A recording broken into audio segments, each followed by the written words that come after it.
I mean, it was a classic Boris Johnson speech, completely deluded about what's happened over the last couple of years and the crisis that people are facing.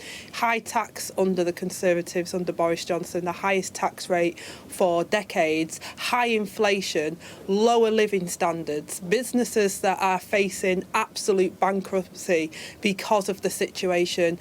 Business rates, done nothing on that, done nothing to support UK industry.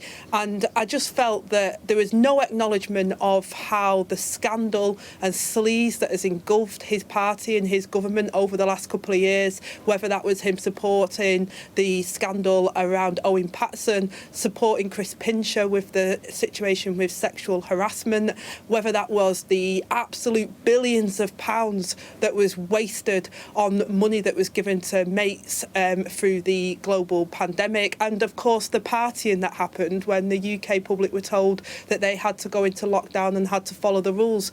I think it was completely deluded, and it stunk of all the hallmarks of somebody who's had a privileged background who thinks that they can just do what they like.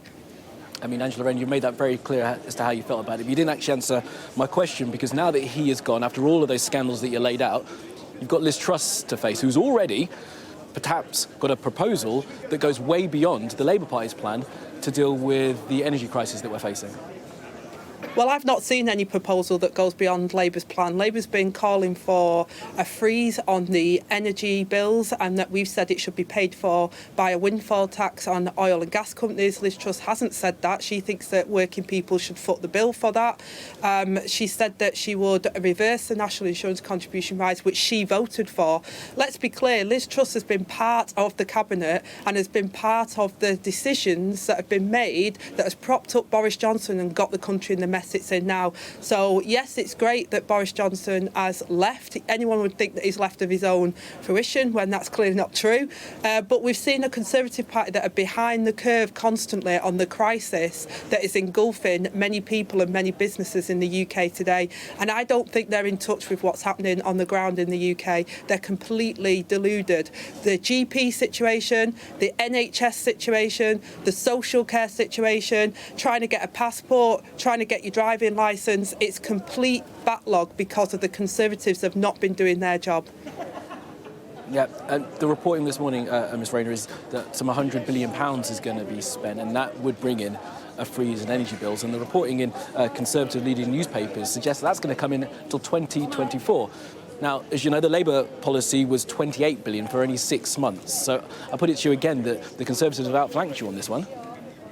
Well, no, because we can't just, quite frankly, keep pouring money in. The Conservatives have raised the national debt. We've seen inflation at its highest rate. Labour has said that we've got to have a medium-term plan where we look at renewables, we look at home insulation, and that we boost a long-term strategy around how we deal with our energy crisis. The government have been in power for 12 years. And again, Boris Johnson talked about jam tomorrow. It was, oh, we're going to get these nuclear power stations, one every year. That's tomorrow, not today. There's been 12 years of Conservatives where they failed to deal with these issues, and now we're at a crisis point.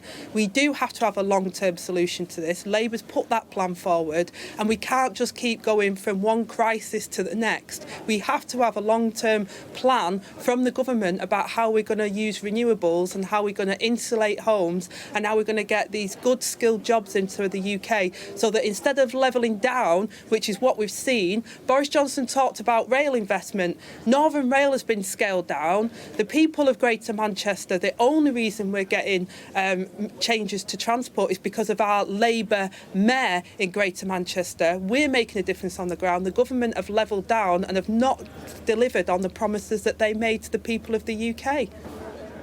And a thought on the potential makeup of the top team that Liz Truss is putting in place. It looks like it's going to be one of the most diverse, great states of office in history, with not one white man in that grouping. I mean, as the Labour Party, you had the first black MP. Is it shameful that the Conservative Party beat you to having such a diverse cabinet?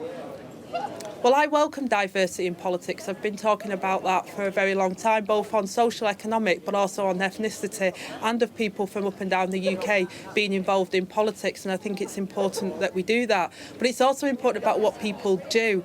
And Liz Truss has been part of the cabinet that has got us into this situation in the first place. And now we need to see action to make sure that people of Britain can see real change that will help them with their living standards. Now, Liz Truss, throughout this leadership campaign, has not been talking about the issues that are really facing the people of the UK. She's been talking about tax cuts as opposed to really dealing with the cost of living crisis that businesses and households are facing at the moment. So I think it's more about what you do in government that is really important at the moment to people of the UK. But diversity is always welcome. We need more diversity in politics and in the executive boardrooms in all of our UK top companies. Right. And Angelina, finally then, you would have heard in Boris Johnson speak, he talked about Liz Truss being the leader of the whole of the UK, but you'll know that there is, of course, that independence movement in Scotland, and there is reporting now that Liz Truss is going to bring in new legislation to try and make it even more difficult for the SNP to go for independence. I mean, democratically, how dangerous is that if new legislation is going to come in? I know that you perhaps don't support independence for Scotland, but how dangerous democratically is that new legislation going to be for that movement? I think one of the most dangerous things that we've seen in the UK, and it applies to Scotland as well as parts of England that feel left behind, is the inequality that's growing in the UK. And I think that is the most dangerous risk to the union at the moment, is people need to see that real investment, not jam tomorrow, not broken promises, but investment across the United Kingdom, and that devolution so that people have more control over what's happening in their lives locally. And I think if we're able to do that and people can see that respect is given to all parts of the UK, and opportunity is given, then I think that will solve some of these issues. But until that happens, then of course people are going to be frustrated. Just as people in the north of England have been frustrated, I can see why people in Scotland are frustrated. And the only way really we can change all of that is by changing the government and having a Labour government that are willing to invest in all parts of the UK.